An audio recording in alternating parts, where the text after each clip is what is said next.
কাকি কি করো? তোমাদের বাদামগুলা কিন্তু সেই সুন্দর হয়েছে, তাই না? বাদামগুলা তার ভেতরের ইসেগুলো না সেই সুন্দর। আমি একটা একটা করে খুলে খুলে দেখলাম, বাদামগুলা খুব সুন্দর হয়েছে। খাইতে কেমন গো কাকি বাদামগুলা? না তাও তোমরা এখন জমিতে করছো, বাদামগুলা কি স্বাদ এখন অন্যরকম লাগে?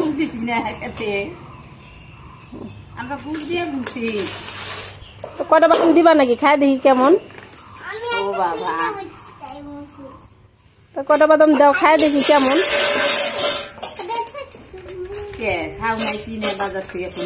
ওটা তো খাইছো, ওটা তো অন্যরকম। এইটা তোমাদেরটা একটু খাই দেখি কেমন। না দিবা কি না ওইটা অত কথা তো কয়ে লাভ নাই। যদি দাও কও যে। ও তার মানে পয়সা যাচ্ছে না বাদাম নিতে।